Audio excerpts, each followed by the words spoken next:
Hello everybody, getting ready to do lesson 10.2 part 1 classwork for pre-calculus math today. And for today's lesson you got 12 points that go onto your notebook guide, have those out. And then 40 points will go onto your classwork sheet, have those out.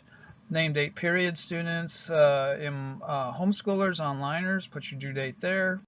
And for today we're going to start out with a bell work, teachers and students.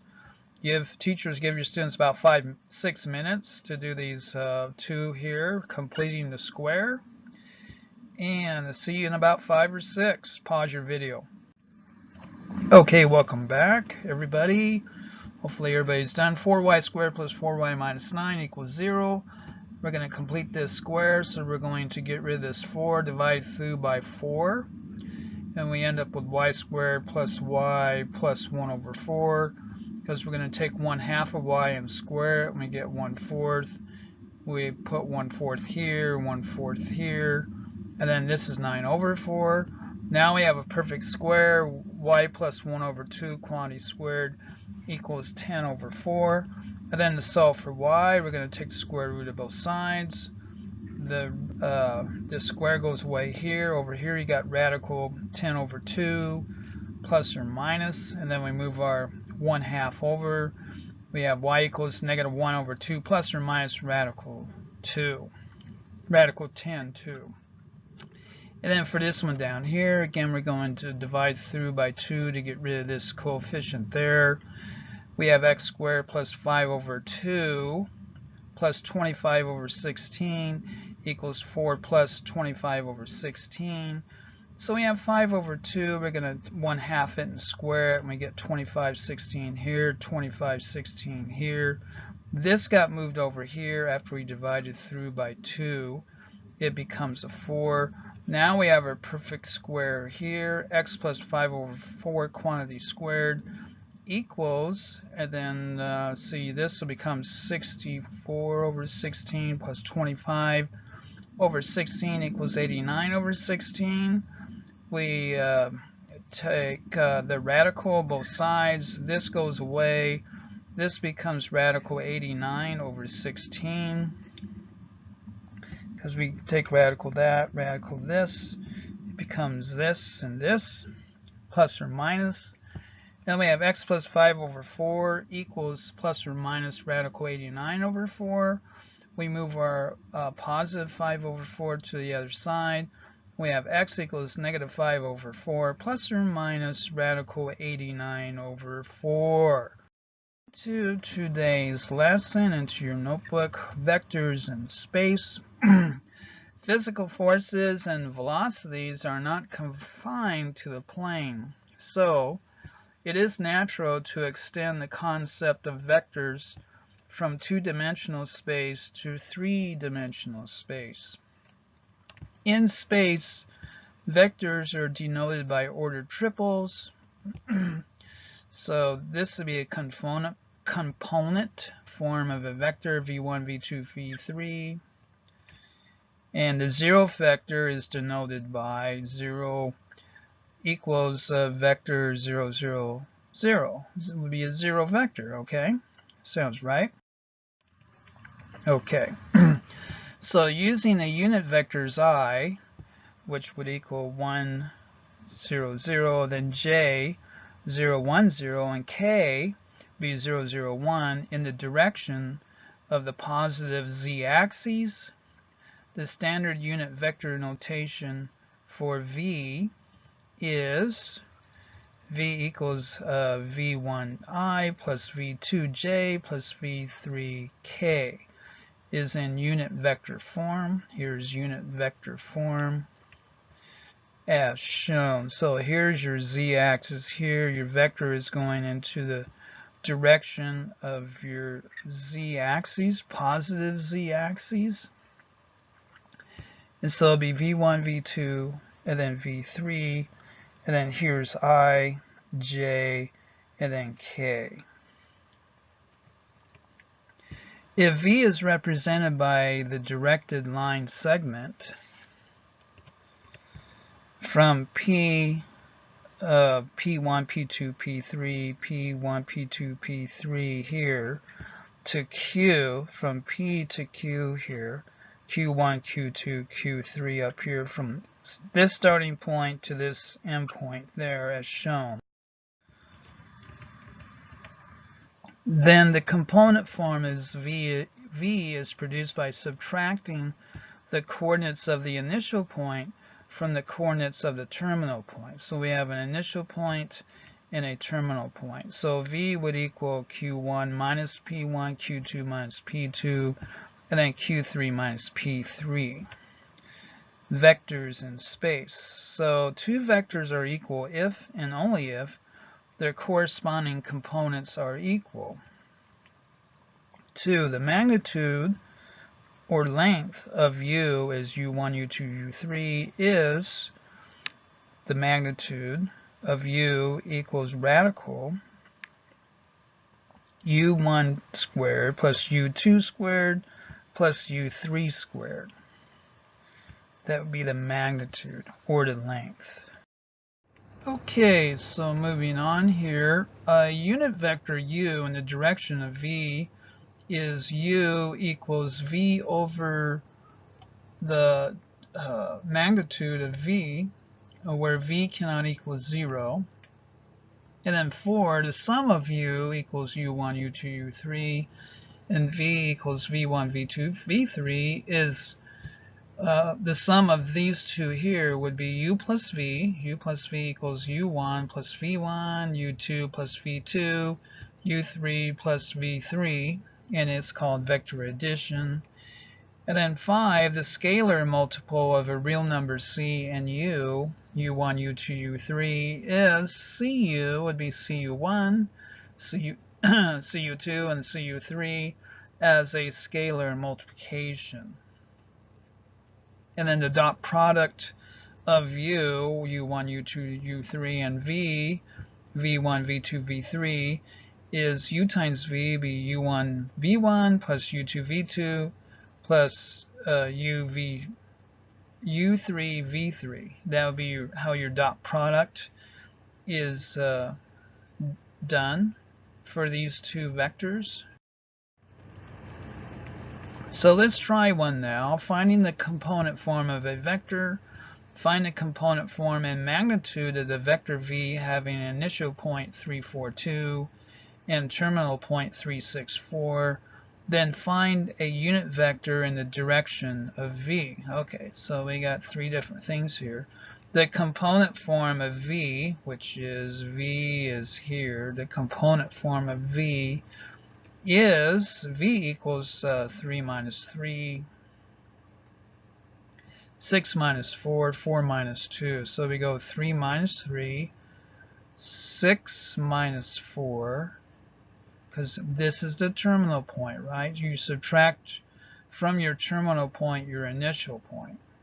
6 minus 4, and then 4 minus 2, and then we end up with this. Here's your component form of V, which implies that its magnitude is, so now to find our magnitude, we put this underneath the radical, we square each one of the terms here, and we come up with radical 8, which becomes 2 times square root of 2. So that would be our magnitude of V.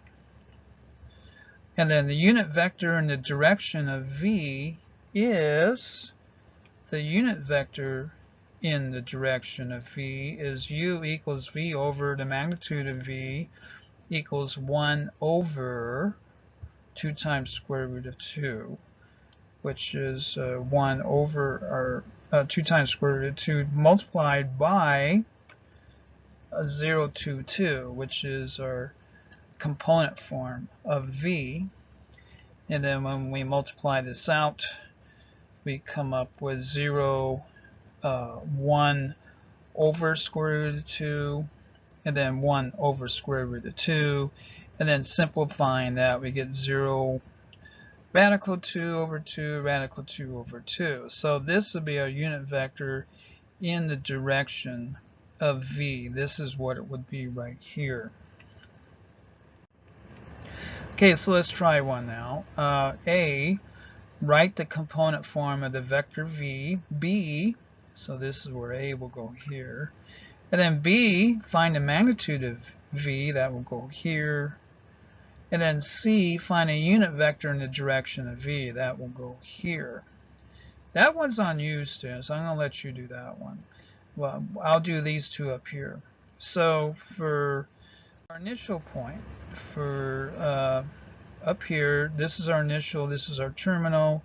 We need to find the component form of the vector v. So to do that, what we have to do is we have to subtract from this, okay? So -1 minus a -6, or rather it would actually be 1 minus a -6, and then -1 minus a 4, and then 3 minus a 2, and 3 minus a -2, and then this comes to 7, -5, and 5 for our component form of vector v. And then for b, find the magnitude of v. So to find the magnitude of v, we have to put this now underneath the radical, square each member, and then take the square root of the sum of that, and we come up with 3 times radical 11. And now for c, find a unit vector in the direction of v. So you go back and look at your example, students, and do that one. This is your independent practice. Moving on now, we're going to go right into another one, finding the dot product of two vectors. So the dot product of vector 4, 0, 1 and vector -1, 3, and 2 is, so when you multiply these two together, 4 times -1, 0 times 3, plus, and then 1 times 2, this sum becomes -2. So that'd be our dot product of these two vectors here. Note that the dot product of two vectors is a real number, not a vector. Okay, sounds good.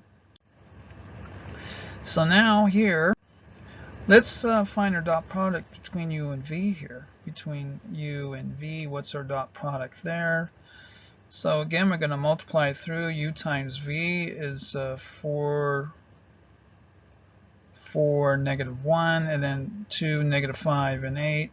When you multiply these two together, 4 times 2 is 8, 4 times -5 is -20, -1 times -8 will be +8, and we get 16 minus 20 be a -4, so that will be our dot product here between those two, students. This one's on you. So we're going to move right along here.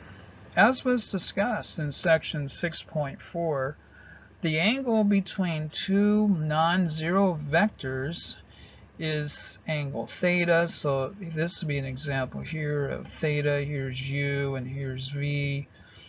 This line out here would be v minus u between pi. So it can only go between a straight line here. Between their respective standard position vectors as shown, this angle can be found by using the dot product. How about that? So note that the angle between the 0 vector and another vector is not defined. So okay, well, that's nice to know. So knowing that, angle between two vectors. If theta is the angle between two non-zero vectors u and v, then cosine theta would equal u times v over the magnitude u v. If the dot product of two non-zero vectors is 0, then the angle between the vectors is 90 degrees. Such vectors are called orthogonal. For instance, the standard unit vectors I, j, and k are orthogonal to each other. So the standard unit vectors I, j, and k are orthogonal, meaning that they have an angle of 90 degrees between them.